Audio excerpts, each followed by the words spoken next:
Salut tout le monde, bienvenue dans une nouvelle vidéo, j'espère que vous allez bien. Aujourd'hui, je voulais vous parler de mes 5 plantes favorites qui sont tellement faciles à s'occuper puis à entretenir. Si vous êtes un débutant dans le monde des plantes, c'est vraiment 5 plantes, je pense, qui seraient vraiment bon pour vous à débuter puis à commencer.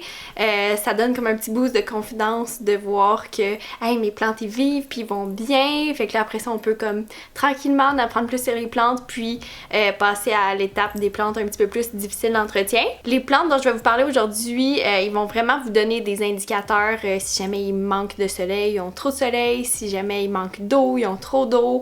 C'est vraiment des plantes qui communiquent avec vous puis qui, c'est ça, que c'est facile de leur donner qu'est-ce qu'ils ont besoin parce qu'ils démontent bien. Je dirais que c'est aussi des plantes qu'on peut un petit peu oublier. Ils sont très pardonnants aussi face à la luminosité puis à l'eau qu'on leur donne aussi, donc ça l'aide beaucoup. Une des premières plantes que je trouve qui est le plus facile à s'occuper, c'est les pothos.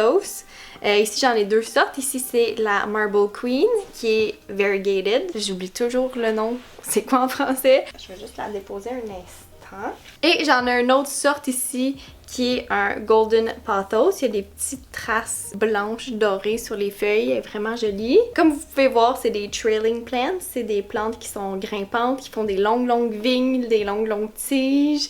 J'adore ça, je trouve que ça fait tellement une belle décoration quand on les met sur un meuble puis les voir comme toutes descendre en cascade, là, c'est tellement beau. J'ai comme deux conditions différentes pour mes pothos. Celui-là est plus exposé à la lumière. Celui-là est contre un mur, fait qu'il y a toujours de la lumière indirecte dessus. Puis honnêtement, les deux vont super bien.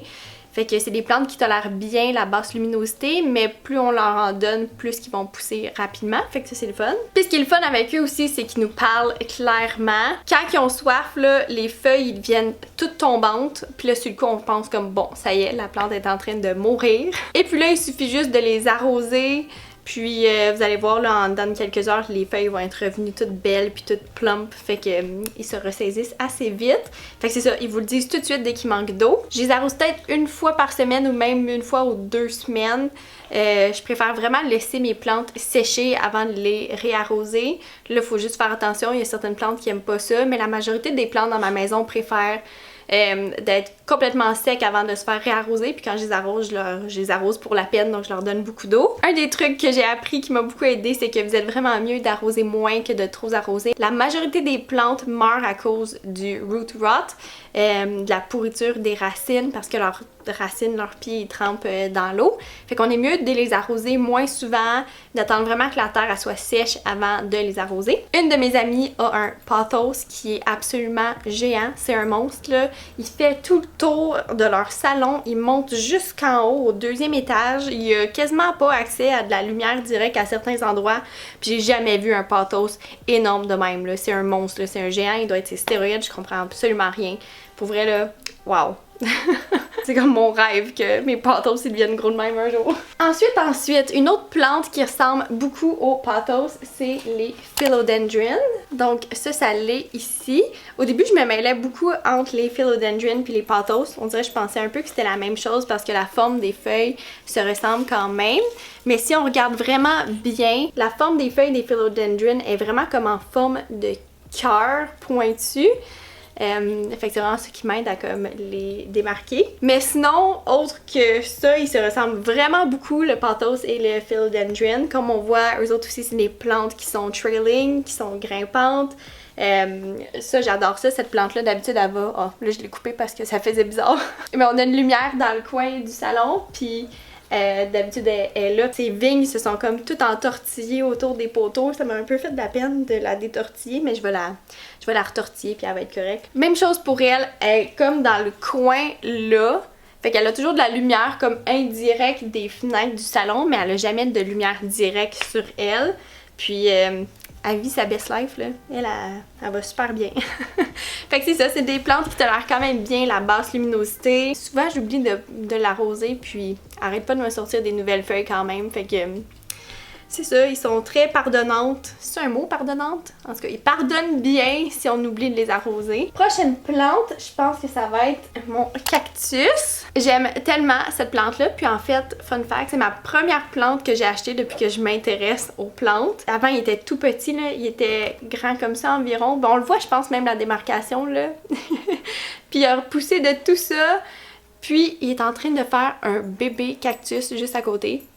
Tellement cute, mon Dieu Seigneur. Dans des vidéos que je vois sur les plantes les plus faciles pour débutants puis tout ça, tout le monde parle souvent des succulentes. De mon côté, les succulentes, c'est pas mes plantes favorites. Honnêtement, quand ils vont toutes mourir dans ma maison, je pense pas en racheter d'autres. Je trouve que c'est des plantes que t'as beau les mettre au soleil direct, plein soleil, ils finissent toujours par s'étioler puis à monter en hauteur.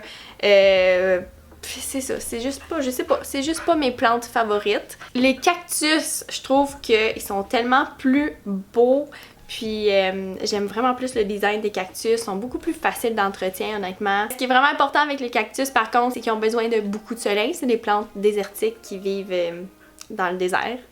Fait que ça, je les mets toujours sur le côté d'une fenêtre, puis vraiment besoin à beaucoup de soleil. Et puis leur tronc est vraiment large, puis gros, fait qu'il est capable de conserver beaucoup d'eau dans son tronc longtemps. Fait que ça, c'est quelque chose que j'arrose peut-être aux 2-3 semaines en été, si mettons il fait vraiment chaud, puis le soleil est vraiment intense. Mais l'hiver, par contre, quand il y a moins de soleil, là, par contre, je les arrose peut-être juste une fois par mois. Puis ils se portent très bien. Le seul côté négatif avec ça, c'est que quand c'est le temps de rempoter, c'est un petit peu plus touché pour pas se faire piquer. Mais ce que j'aime utiliser, c'est mes gants à faux. Fait comme ça, je suis capable de les manipuler sans me faire mal. Ici, c'est ma snake plant. Vous pouvez même pas voir le bout. Elle est géante, là. Genre là, je touche le bout, là. C'est énorme. Elle a tellement grossi depuis que je l'ai achetée. La snake plant, aussi appelée langue de belle-mère. Pour vrai, là, c'est une des plantes que j'ai le plus oublié, le moins arrosé dans ma maison. Des fois, je me demande comme, c'est quand la dernière fois que je l'ai arrosée? Je suis pas trop sûre, là. Des fois, ça va à plus qu'un mois et demi, peut-être même 2 mois. Puis elle va super bien, là. Elle vit sa best life aussi, là. Par contre, comme n'importe quelle plante, ils ont besoin d'eau. Donc oui, les laisser sécher en chaque arrosement. En chaque fois qu'on les arrose. Quand je les arrose, là, j'y vais pour la peine de les arroser. C'est des plantes qui tolèrent super bien la basse luminosité. Donc si vous avez un coin dans votre maison qui est pas très lumineux, vous pouvez les mettre là, puis ils vont très bien se porter. Par contre, moi, où est-ce qu'elle est dans ma maison, c'est vraiment à côté d'une fenêtre, fait que je pense que c'est pour ça peut-être qu'elle va si bien. Plus que tu lui donnes de lumière, plus qu'elle va pousser rapidement. C'est juste qu'elle tolère bien la basse luminosité, mais elle va pousser moins rapidement. Fait que ouais, la snake plant, là, je dirais que ça, là, c'est vraiment, vraiment facile à entretenir. C'est vraiment une de mes plantes favorites aussi pour le look. Je trouve tellement les feuilles qui sont belles, là. Je trouve ça tellement fou que les feuilles poussent droit comme ça. Puis on dirait que c'est comme tigré ou je sais pas trop là, on dirait vraiment des serpents qui sortent d'un pot là. Et on va terminer avec ma plante favorite, non seulement parce qu'elle est facile à s'occuper, mais aussi je trouve que c'est ma plante que je trouve qui est la plus jolie dans ma maison. Ça, c'est juste une question de goût. Et c'est la Monstera Deliciosa. Elle a vraiment, vraiment beaucoup poussé depuis que je l'ai. Elle avait quelques feuilles avec des fenestrations. Puis depuis que je l'ai, elle a vraiment sorti plein de feuilles avec des full belles fenestrations. Je suis comme en amour avec cette plante-là, elle est tellement belle. C'est aussi des plantes qui tolèrent bien la plus basse luminosité, mais ils aiment quand même le soleil indirect. Juste vraiment pas soleil direct, sinon ça risque de brûler les feuilles. Comme toutes mes autres plantes, j'attends qu'elles soient secs complètement avant de l'arroser. Fait que des fois ça va, c'est ça, 1 semaine et demie ou 2 semaines avant que je l'arrose. C'est des plantes qui sont grimpantes. Dans la nature, elles vont grimper après les arbres, si je me trompe pas.